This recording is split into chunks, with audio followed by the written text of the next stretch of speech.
नमस्कार साथियों, आज हम आपके सामने चैप्टर बिलियन इंग्लिश में सॉल्यूशन उसके एनसीईआरटी के न्यूमेरिकल लेकर आए हुए हैं। तो आइए बिना समय गंवाए उनको समझते हैं, जो कि आगामी बोर्ड परीक्षा के लिए इम्पोर्टेंट सवाल हैं। तो आइए देखते हैं, समझते हैं। 350 केल्विन पर शुद्ध द्रवों ए एवं बी के वाष्प दाब क्रमशः 450 एवं 750 मिलीमीटर Hg है। यदि कुल वाष्प दाब 600 मिलीमीटर Hg हो तो द्रव मिश्रण का संघटन ज्ञात कीजिए। एक चीज तो ये पूछा है, द्रव मिश्रण का संघटन, साथ ही वाष्प प्रावस्था का संघटन भी ज्ञात कीजिए। तो आखिर पूछ क्या रहा है कि क्या आपको निकालना है। तो देखिएगा, यदि द्रव मिश्रण का संगठन, द्रव मिश्रण का संगठन अगर इसकी बात करता है तो इसका मतलब वो आपसे मोल प्रभाज की बात कर रहा है, मोल फ्रैक्शन। और मोल फ्रैक्शन बराबर क्या होता है?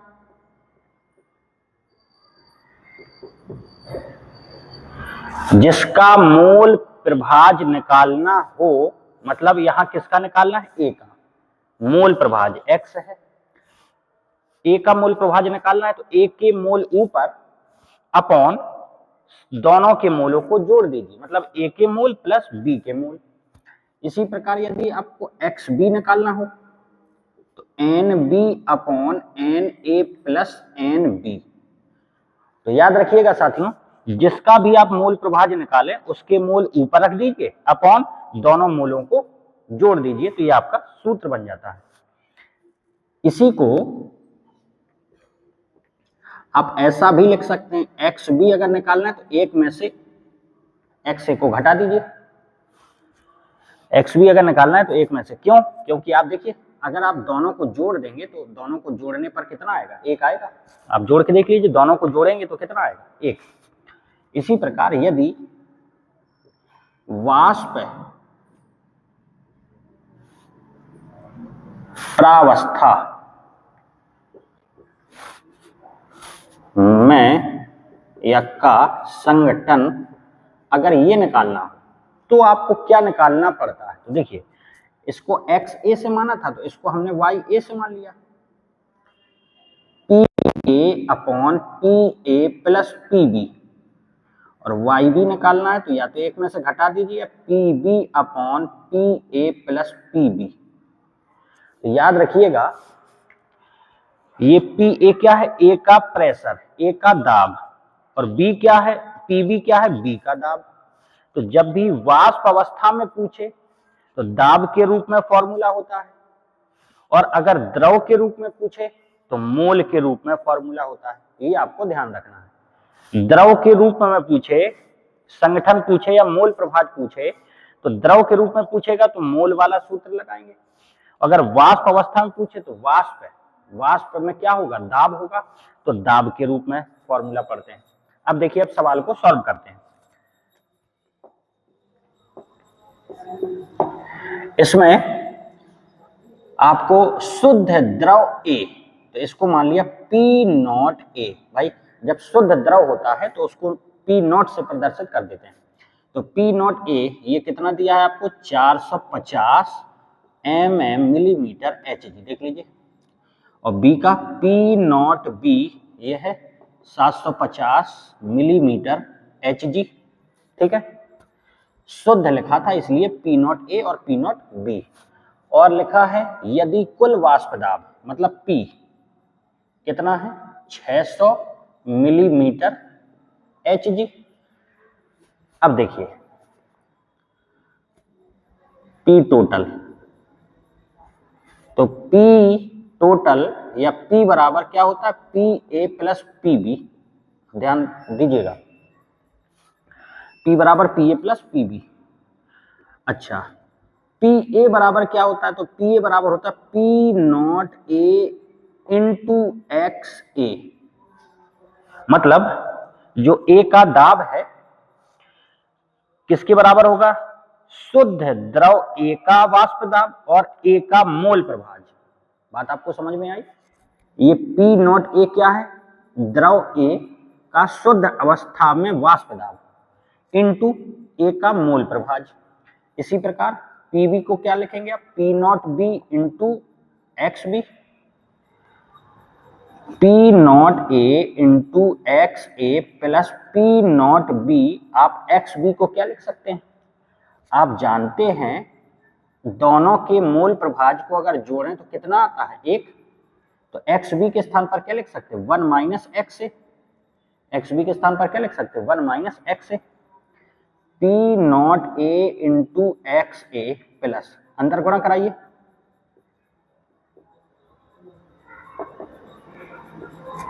अंदर गुणा कराया तो P नॉट B और इधर गुणा कराया तो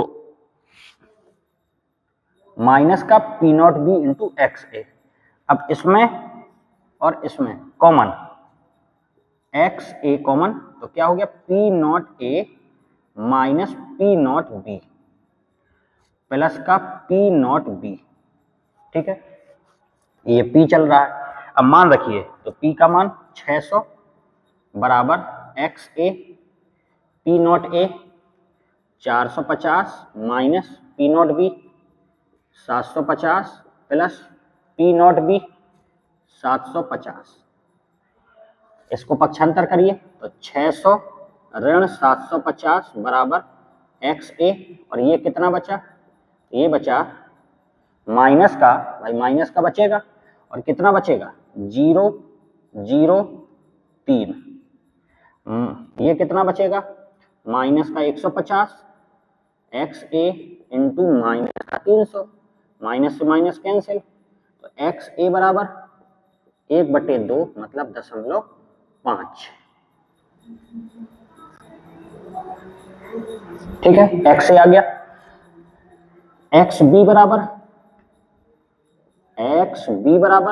1 माइनस XA है तो 1 ऋण 0.2 सॉरी 0.5, तो ये भी कितना आ गया? 0.5। XB भी आ गया आपका 0.5। ये मोल प्रभाज। तो यही तो पूछा था उसने, द्रव मिश्रण का संगठन, तो क्या निकालना था? XA और XB। तो देखिए दोनों आंसर हो गए, ये भी हो गया और ये भी हो गया। ठीक, देखिए ये इसका पक्षांतर किया, कितना आएगा? 150 दूनी 300, 1/2, 1/2 का मतलब 0.5, और XB निकालने के लिए 1 में से घटा दिया तो ये भी 0.5। अब आ जाते हैं वाष्प प्रावस्था का संगठन जो पूछा था। आगे देखिए, Y बराबर YA बराबर वाष्प अवस्था में, या लिख दीजिए वाष्प प्रावस्था में संगठन YA बराबर क्या है? PA upon PA plus PB। तो PA बराबर क्या है? P not A into XA, clear, upon PA plus PB, दोनों को जोड़ देंगे तो कुल दाब हो जाएगा P टोटल। तो P नॉट A कितना है? 450 गुणा XA कितना है? 0.5 या 1/2। P टोटल कितना है? 600। 0 से 0 खत्म, 45/60 गुणा 2, 15 से काट दीजिए, 15 × 45, 15 चौको 60, 3/8, 3/8 भाग दे लीजिए, तो कितने बार दशमलव लगाए? 30 हो गया, 8 × 24, 6 0 60 हो गया, 8 × 7 56, 8 × 5 40। YA आ गया आपका ये। अब YB, तो YB बराबर 1 में से घटा दीजिए, 1 माइनस 0.375, कितना आ गया? दशमलव, ये 5, 8 हो गया, 2 4 हो गया, 6, ये आ गया आपका YB। एक आंसर ये हो गया। तो आपको ये सवाल समझ में आया होगा। एक बार फिर से देखिए, कुल वाष्प दाब P बराबर PA प्लस PB। PA बराबर क्या लगा है, P not A into XA, शुद्ध अवस्था में A का वाष्प दाब और A का मोल प्रभाज्य। इसी प्रकार शुद्ध अवस्था में B का वाष्प दाब इंटू B का मोल प्रभाज्य। आप जानते हैं दोनों मोल प्रभाज्यों को जोड़ने पर कितना आता है, एक। यहां भी हमने बताया था अगर आप दोनों को जोड़ेंगे तो कितना आएगा, एक आएगा। तो XB के स्थान पर क्या रख सकते हैं, इसका पक्षांतर कर दीजिए, 1 माइनस एक्स है तो देखिए 1 माइनस एक्स रख दिया। इसको हल किया, हल करने पर आपने किसका मान निकाला, XA का, और XB निकालना है तो एक में से घटा दीजिए।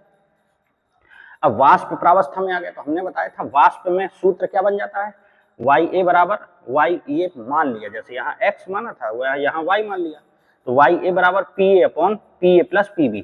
उसी प्रकार है जैसे यहाँ मोल के रूप में Na upon Na plus NB, उसी प्रकार दाब के रूप में, प्रेशर के रूप में PA upon PA plus PB। तो ये आपका सवाल हो गया। अगला सवाल देखिए, लिखा हुआ है 298 केल्विन पर शुद्ध जल का वाष्प दाब 23.8 मिलीमीटर Hg है। शुद्ध जल का वाष्प दाब, तो इसको मान लिया P नॉट शुद्ध है, तो P नॉट बराबर कितना दिया, 23.8 मिलीमीटर Hg। शुद्ध जल का कहा है, शुद्ध कहा इसलिए P नॉट लगा दिया। 850 ग्राम जल, जल क्या होता है, विलायक। तो साथियों हमने पिछले वीडियो में आपको बताया था अगर विलायक और विलेय की बात करें तो विलेय लिखने में छोटा है, तो उसको अगर प्रदर्शित करेंगे उसकी मात्रा को तो स्मॉल w, उसके अनुभार को तो स्मॉल m। विलायक, विलायक अगर आप लिखेंगे भी विलायक तो लिखने में भी बड़ा हो जाएगा, तो उसमें जो भी अगर मात्रा को प्रदर्शित करिए कैपिटल W से, अनुभार को प्रदर्शित करिए कैपिटल M से, तो याददाश्त के लिए याद बना रहता है कि हाँ ये विलायक का है और ये विलेय का है। तो ये 850 ग्राम जल, जल क्या होता है, विलायक, तो हमने कैपिटल W लिखा 850 ग्राम,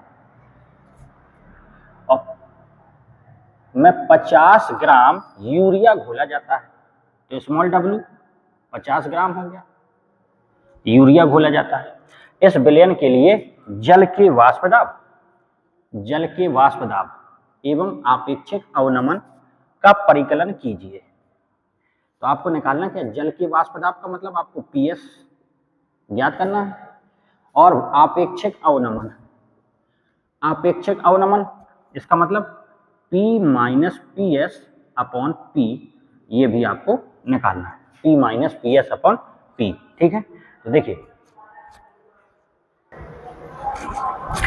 यहां P नॉट और यहां P नॉट, ठीक। यहां पे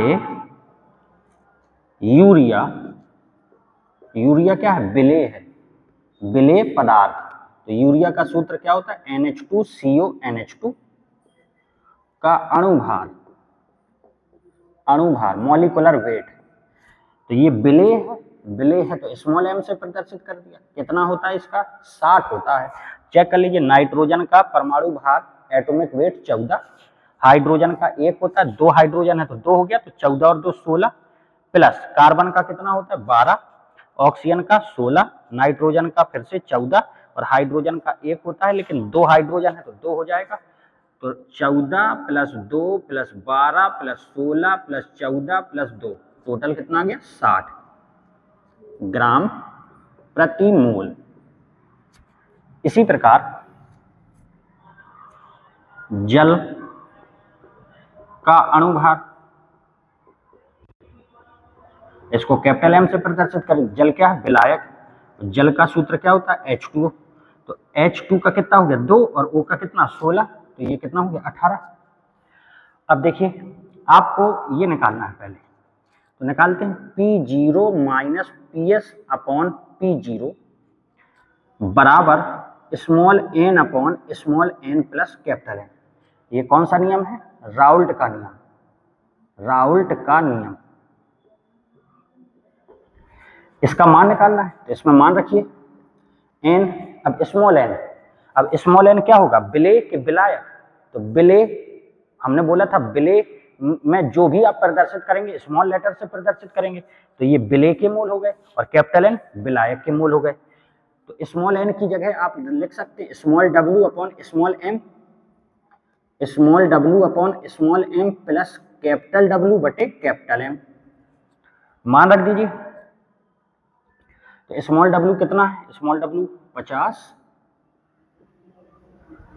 और स्मॉल एम कितना है 60, स्मॉल एम देखिए स्मॉल एम, और इसी प्रकार 50 बटे 60 plus capital W 850 upon capital M 18। ठीक है, जब आप इस पूरी कैलकुलेशन को सॉल्व करेंगे तो ये हल होकर ये आएगा आपका P0 minus PS upon P0 बराबर 0.017। ये आपका एक आंसर तो आ गया, एक आंसर आ गया। ठीक है, अब आपको क्या निकालना है, PS निकालना है, तो इसी को और आगे बढ़ा दीजिए। P0 minus PS upon P0 equal कितना आया 0.017। P0 का मान 23.8 माइनस PS अपॉन P0 23.8 बराबर 0.017। तो 23.8 माइनस का PS बराबर, इसका यहाँ गुणा करा दीजिए, 0.017 गुणा 23.8, तो PS बराबर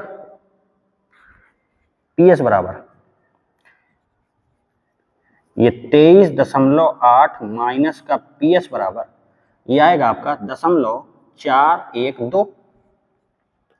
तो PS बराबर पक्षांतर कर दीजिए, 23.8 ऋण 0.412, तो PS बराबर 23.3, आप घटा दीजिए 23.8 और 0.412, तो ये 8 आ गया, 2 8 आ गया, 5 3 आ गया, और ये 23 ही रहेगा। 23.388 मिलीमीटर Hg फाइनल आंसर आपका PS भी निकल के आ गया। तो इन्होंने बोला क्या था, आपेक्षिक अवनमन, और आपेक्षिक अवनमन को लिखते कैसे हैं, तो P0 minus PS upon P0। तो इसका मान ये निकाल लिया और इसका यहाँ पे मान रख दिया। तो आपका जो पूछा था विलयन के लिए जल के वाष्प दाब, तो देखिए PS भी आपका आ गया। चलिए अगला सवाल देखते हैं। 750 मिलीमीटर Hg दाब पर जल का क्वथनांक 99.63 डिग्री सेंटीग्रेड है। 500 ग्राम जल में कितना सुक्रोज मिलाया जाए कि इसका 100 डिग्री सेंटीग्रेड पर क्वथन हो जाए। तो आप ये कंफर्म करिए कि आखिर निकालना क्या है। तो कितना सुक्रोज मिलाया जाए, सुक्रोज की मात्रा निकालनी है। जल तो हो गया आपका विलायक, मतलब कैपिटल डब्ल्यू, और सुक्रोज हो गया विलेय पदार्थ, इसका मतलब स्मॉल डब्ल्यू आपको निकालना है। तो देखिए सबसे पहले यहां पर जल का क्वथनांक दिया है और कहता है मिलाया जाए इसका 100 डिग्री सेंटीग्रेड पर क्वथन हो जाए। क्वथन का मतलब 100 डिग्री सेंटीग्रेड क्वथनांक हो जाए। तो आपको डेल्टा टीबी, जिसको आप लोग बोलते हैं क्वथनांक में वृद्धि या क्वथनांक में उन्नयन, कितना हो गया 100 में से घटा दिया आपने 99.63, तो ये कितना आ गया 0.37 डिग्री सेंटीग्रेड, ये डेल्टा टीबी आ गया। 500 ग्राम जल, जल हो गया विलायक, देखिए 500 ग्राम जल, जल हो गया विलायक, विलायक हो गया, तो आप कैपिटल डब्ल्यू 500 ग्राम कितना सुक्रोज मिलाएं, तो आप स्मॉल डब्ल्यू आपको कैलकुलेट करना है। ठीक, अच्छा सुक्रोज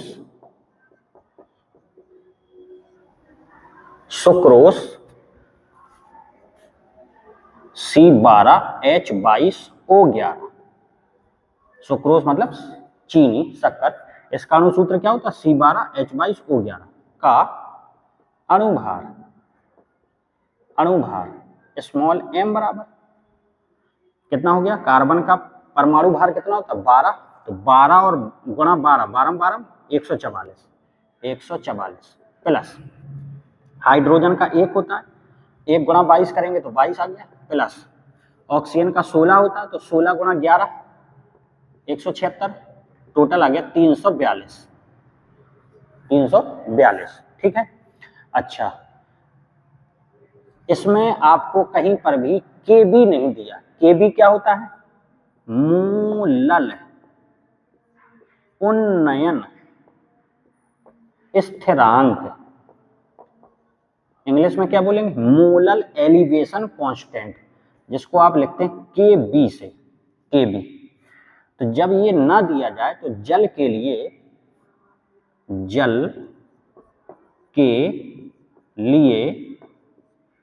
हम जानते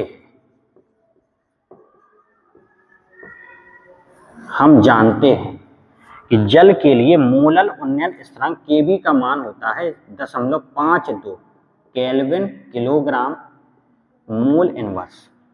ठीक है। तो सूत्र लगाया, डेल्टा टीबी बराबर केबी गुणा मोललता, जिसको आप कहते हैं मोलैलिटी। तो डेल्टा टीबी कितना है? डेल्टा टीबी कितना है? 0.37। केबी कितना है? 0.52। मोललता मोलैलिटी, इसका सूत्र होता है पदार्थ की ग्राम में मात्रा, पदार्थ की ग्राम में मात्रा बटे अणुभार गुणा विलायक का किलोग्राम में भार। ठीक है, विलायक का किलोग्राम में भार। तो 0.37 बराबर 0.52 गुणा स्मॉल डब्ल्यू कितना है निकालना है।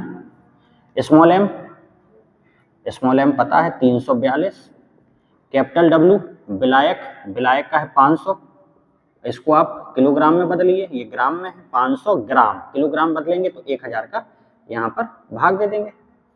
500 से ये कटा 2 बार और 2 से इसको काट दीजिए कितने बार? 2 एकम 2, 2 सत्ते 14, 2 एकम 2। फिर से देख लीजिए, 2 एकम 2, ये क्या बन गया? 14 बन गया। 2 सत्ते 14, 2 एकम 2।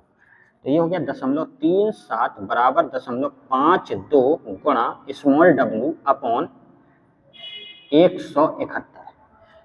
अब तो यहाँ कुछ बचा नहीं है, तो स्मॉल डब्ल्यू बराबर 0.37 गुणा 171 बटे 0.52। इसका यहाँ गुणा कराया, ये भाग में चला जाएगा, दशमलव से दशमलव खत्म। तो आपका जो W निकालना था, स्मॉल W, जब आप इसकी कैलकुलेशन करेंगे तो हल करने पर, कैलकुलेशन करने पर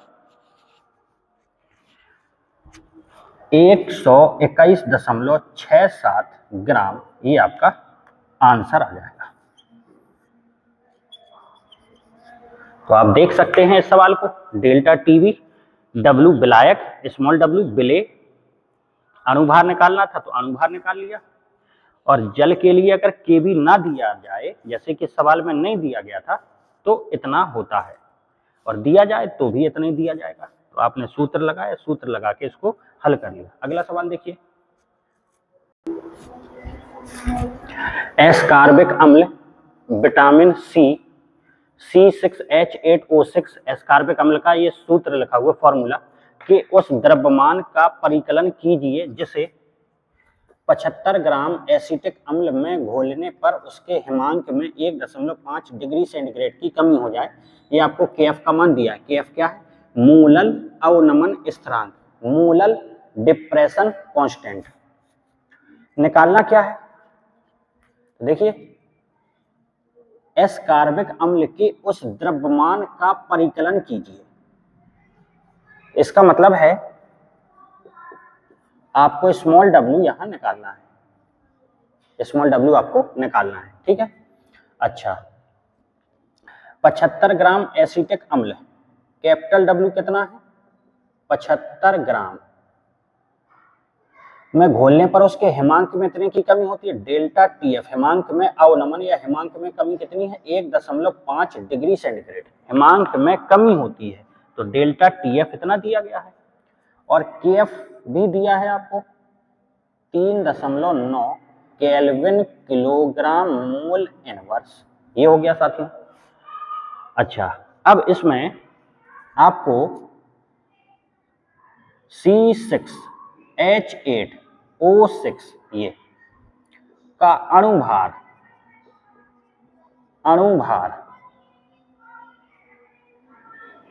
स्मॉल m इसकी जरूरत पड़ेगी। तो कार्बन का कितना बताया था हमने परमाणु भार, एटॉमिक वेट 12, तो 12 गुणा 6, 12 6 72 प्लस H का कितना बताया था 1, तो 1 गुणा 8, 8 ही हो गया।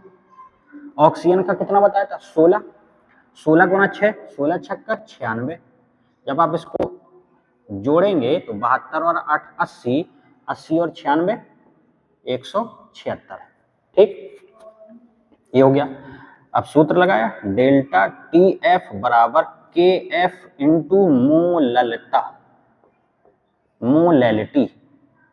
डेल्टा TF 1.5, KF 3.9, मोललता का सूत्र फिर से वही, क्या, पदार्थ की ग्राम में मात्रा, पदार्थ मतलब स्मॉल w, पदार्थ की ग्राम में मात्रा अपॉन अणुभार, अणुभार मतलब मॉलिक्यूलर वेट स्मॉल m गुणा विलायक का किलोग्राम में भार।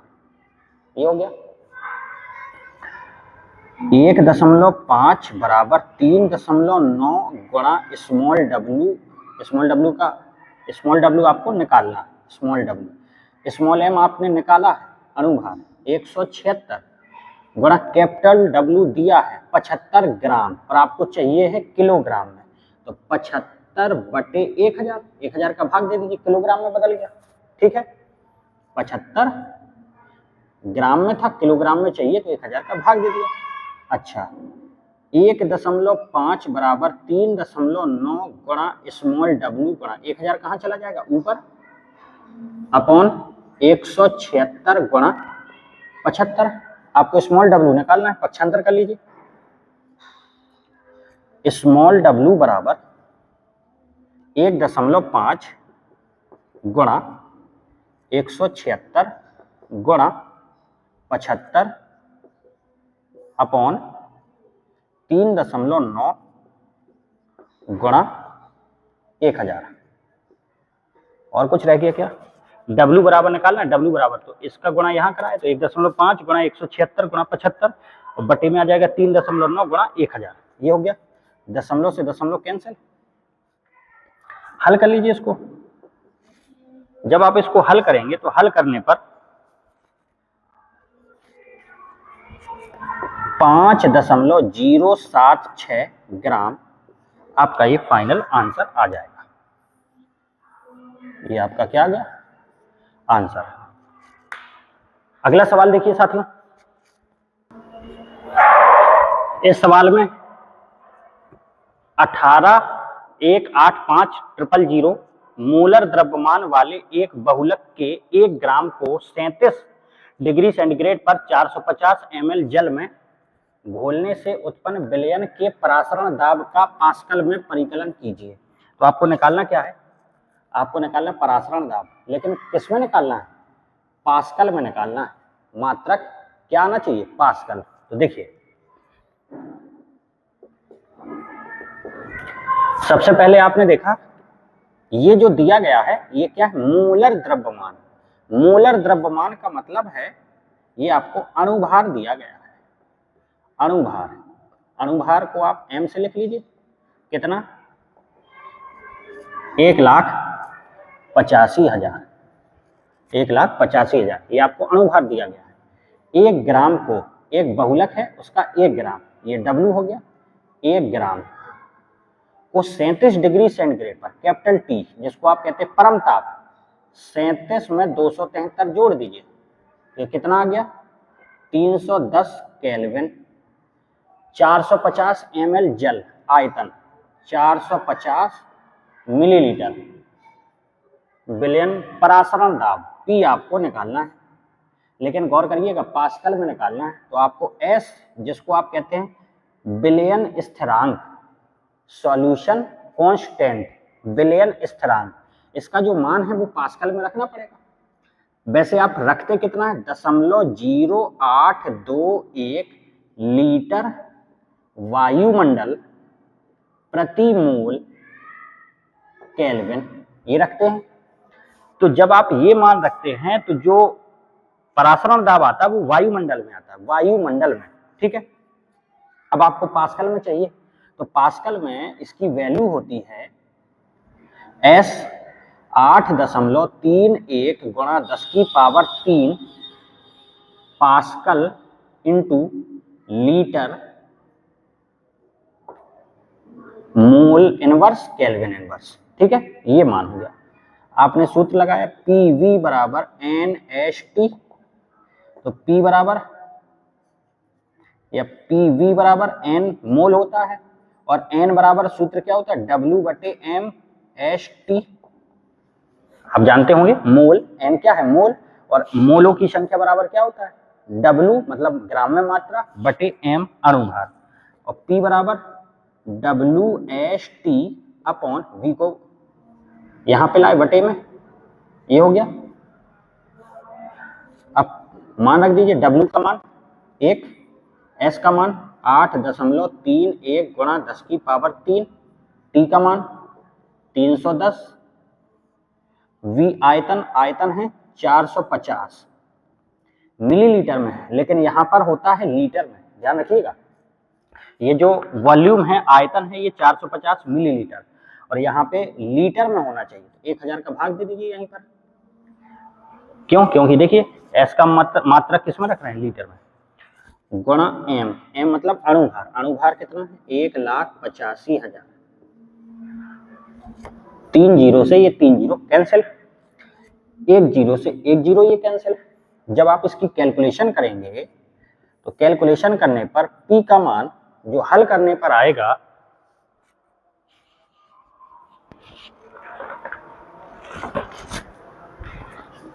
30.944 पास्कल,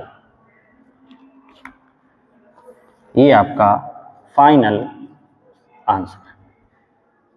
यहां आपको केवल इतना समझना था कि पास्कल में पूछा है तो बिलियन स्थिरांक जो है सॉल्यूशन कांस्टेंट, उसका मान भी आपको किस में रखना पड़ेगा पास्कल में, और पास्कल में होता कितना 8.31 गुणा 10⁻³ पास्कल लीटर प्रति मोल केल्विन।